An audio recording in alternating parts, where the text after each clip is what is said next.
This is the story of how I made a movie and barely survived the attempt. Back in 2012, I was living in Spain. I was studying screenwriting and direction at the university. Yup, this was me. Look at that naive little face. I mean, I had no idea of what the hell I was getting myself into. I had just come off of producing a somewhat successful soundtrack for a feature film, and I was hoping that that would lead to my career as a musician to pick up. However, I quickly realized that that was not to be the case, as at the time the market was pretty dry. And at that point, I thought I had a great idea. Why not make a movie myself? I mean, it made sense, right? It would give me a chance to apply everything that I was studying for, while also I would manufacture myself an opportunity to showcase my music. I mean, what could possibly go wrong, right?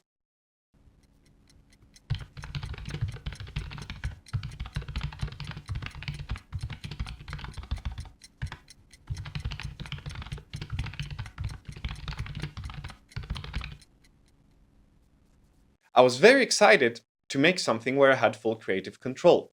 But there was one problem though. I did not want to make a short film. Short films take a considerable amount of effort, and in the end, you're left with something that has no market for it. After participating in several shorts, I was convinced that it was an exercise in futility. However, trying to make a feature length movie would be pretty insane though, right? Well, I didn't think so. I thought that I could somehow approach it minimalistically and pragmatically and make it work. My idea was that instead of trying to come up with something that I wanted to make and then try to find the resources to actually make it, instead I could see what resources I had at my disposal and tailor a story around that. And thus, with zero experience directing under my belt, if we don't count that one short I did about my dog going to a fortune teller, I got to work. I believed that filmmaking could be simplified into just three ingredients: having a good story, film it in a nice location with good music.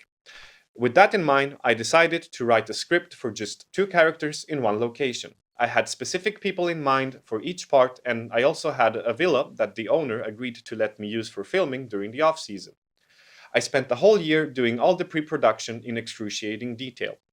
I even planned for camera movements with the help of a friend who made 3D animations. A lot of time and effort went into meticulous preparation, from technical script and production design to scheduling and logistics. I did a lot of testing, trying to get the right feel for the movie. I wanted to create a nostalgic and anachronic space, filled with vintage objects that constantly reminded you that classical music comes from an era that was much slower paced than today's fast times. The idea being that in order to enjoy it, you yourself have to slow down to its beat. But when the time came to finally film, the people that I relied upon backed away from the commitment. At this point, I learned a very valuable lesson. And while there's something to be said about a shared vision and a collaborative spirit, if you really want to get something done, either pay people to do it or do it yourself. I was a little disappointed in myself that I couldn't get people to fully buy into the project and believe in my vision. Unfortunately, the dream was dead.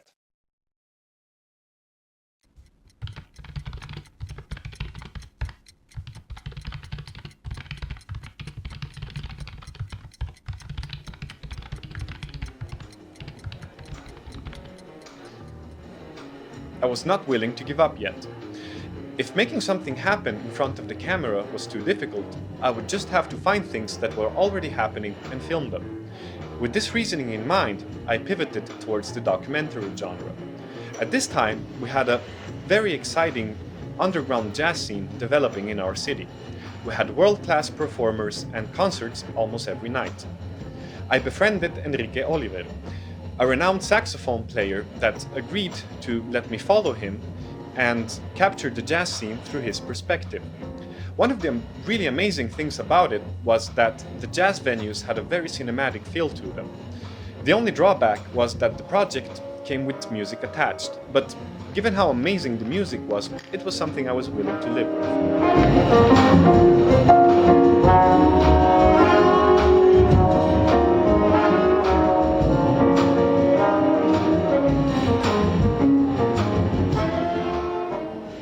I wanted this film to be a fast-paced journey that went from performance to performance, highlighting how dynamic the scene was at the time.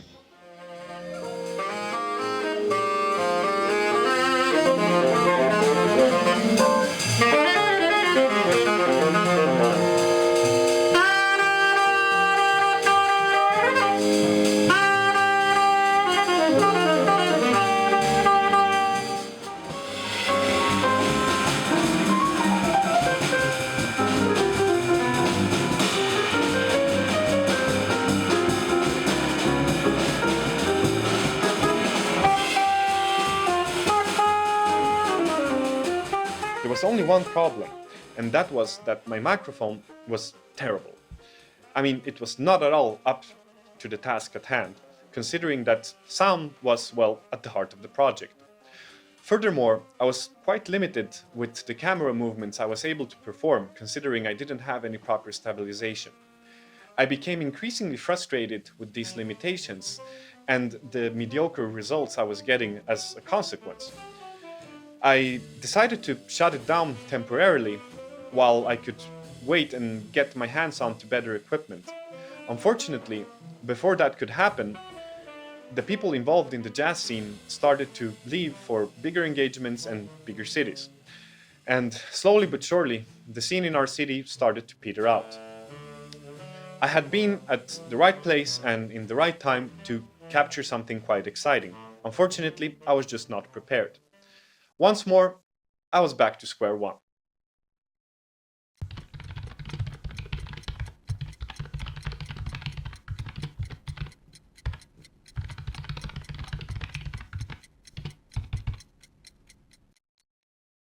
At this point, I was close to graduating and all of my attempts of doing something had failed. I was considering moving to another country to look for job opportunities, but then something quite interesting happened. I met Juan Silva. His father, Guillermo, was a very successful painter, and after his passing, the Silva family had a lot of his art just sitting at home. The first time I saw it, I thought of it as a mere curiosity, but after talking with a friend, I realized that the house had incredible filming potential. I didn't know much about the painter, but sure enough, I discovered that his life had quite the story to it, as he had lived and painted all over the world. It seemed that I had all the ingredients that I needed. I had the story, I had the nice location, and another thing that really drew me in was that the house had these wind chimes hanging all over, and they had this very sweet and peculiar sound to them. I wanted to sample that sound and build the whole soundtrack around it. I could not let this opportunity slip. I still didn't own a single piece of equipment, and I was pretty much broke. However, I was not about to let that interfere with my own stubbornness. Luckily for me, I had stumbled upon a project that had the absolute minimum requirements to make. I borrowed some equipment from friends, and slowly but surely, I started filming. It was a very slow and grindy process, as I had to work multiple jobs to maintain myself and get by while I was filming. I even spent a whole year as a street violinist as my main source of income, supplemented by whatever gigs I could land at the time. Nevertheless, every chance I got, I would go up to the Silva house and film small pieces at a time. A lot of the problems that had been plaguing me still persisted. Audio quality was still an issue, but shooting indoors really helped quell the matter. I still didn't have stabilization, but I got my hands on a GoPro camera and fashioned myself a harness that helped hold the camera taped to my chest, the idea being that I could follow people around using my own body as stabilization. Another big challenge was that big parts of Guillermo Silva's life only existed in his widow's memory. But for large parts, all I had was just the widow talking to the camera. I really struggled to structure the narrative in such a way that it wouldn't become too monotonous. For me, this was a really big learning experience in storytelling in general. My biggest priority was to show, not tell. I wanted the viewer to discover the art and the story on their own, through the eyes of the Silva family, as intimately as possible. Learning from past experience, I managed to save up money to pay an animator, since I wanted to animate a part of Guillermo's life in the style of his own art. I also hired an editor for the final polish. It took me 5 years in total to complete, with a coronavirus-sized delay in between, but in the end, well, I had my movie. At this point, some of you may be wondering, well, was it really worth it to go through all of this? And to that I say, well, I don't know. What I do know is that if I hadn't done it, I wouldn't have learned a lot of valuable lessons that I encountered along the way.